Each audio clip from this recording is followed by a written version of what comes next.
Estate, Chapter 8. Securing future beneficiaries, establishing peaceful inheritance, and intergenerational trust. The heir and the heritage. An estate without education is like a field without fences, beautiful but vulnerable. When heaven entrusts you with children, it does not hand you property, it hands you purpose. And stewardship does not end when you sign the trust. It begins when you start training your heirs. Train up a child in the way he should go, and when he will not depart from it. Proverbs chapter 22, verse 6. Legacy, clarity, shalom, Ezekiel, and Israel are not just names. They are assignments. Each one carries a piece of the covenant. And my duty as trustee and father is to secure both the paperwork and the principle that protect them. The law of future standing. In the public world, they call it succession. In heaven's law, it's called continuance of covenant. The wise steward writes, not for the present, but for posterity. Every trust clause, every sealed document, every notarized declaration, these are love letters written to your unborn grandchildren. But remember this, no document can protect a child from their own ignorance. So while I crafted instruments, I also crafted instruction. I wrote not only ledgers, but letters, explaining what it means to be heir of the house of Shofar Yahsharalah. Because the true birthright is not the bond, it is the belief, the principle of peaceful inheritance. When I asked the Most High how to keep my heirs safe, he answered with one word, peace. The meek shall inherit the earth and shall delight themselves in the abundance of peace. Psalms 37, verse 11. Peace is the greatest inheritance, the kind that doesn't deprecate. For even if gold fails, the man who walks in peace owns the atmosphere around him. So I made peace the first asset in the trust, not stocks, not land, but a spiritual clause. All beneficiaries shall walk in peace, equity, and truth, for disorder in spirit is trespass upon the estate. And from that day forth, I stopped worrying about who would get what and started teaching them how to be who they are. Establishing heirs as trustees in training, each child is a mirror of the house's management. So I began to teach them early how to sign their name with intention, how to speak their truth without contention, how to balance forgiveness and firmness, how to stand in covenant even when the crowd stands in chaos. The Hebrew fathers didn't just leave flocks and fields, they left instructions. Abraham taught Isaac how to build altars.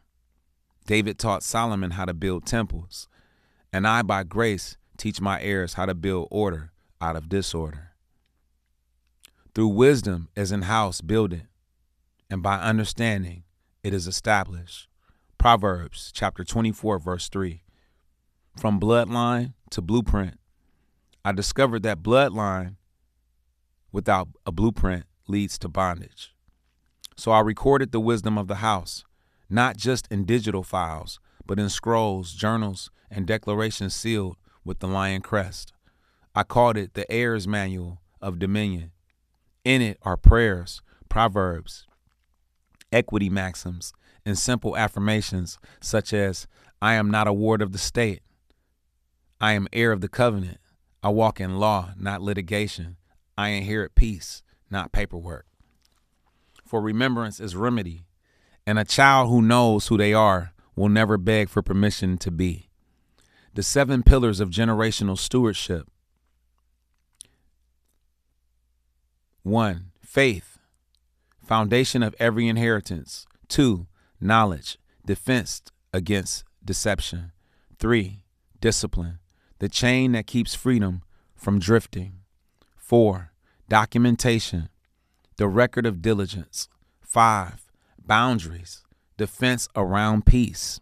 6, charity, the bridge between prosperity and purpose.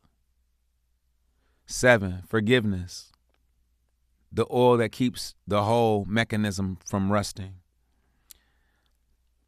Wisdom hath builded her house. She hath hewn out her 7 pillars.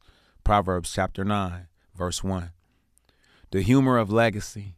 One day Ezekiel and Israel asked me, "Daddy, does trust mean I'm rich?"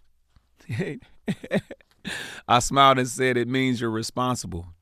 He frowned and said, "That's not as fun." I laughed and replied, "Exactly. For even heaven teaches its heirs responsibility before riches." We are stewards, not spenders, builders, not borrowers. Maxim of the house. A father's estate is not measured by what he leaves behind, but by what he leaves within. Moral of the scroll. Securing beneficiaries is not merely an act of law. It's an act of love. It's ensuring that your lineage remembers both covenant and conduct. For courts can probate an estate, but they cannot probate a promise. Every generation of the house of Shofar must learn this truth. You inherit peace when you honor process. You inherit authority when you respect ancestry. And you inherit wisdom when you refuse to sell your birthright for convenience. And I will establish my covenant between me and thee, and thy seed after thee, and their generations. Genesis chapter 17, verse 7.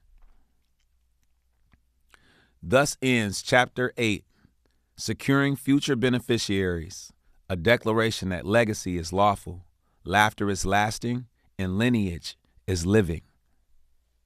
Salakia. This Hebrew house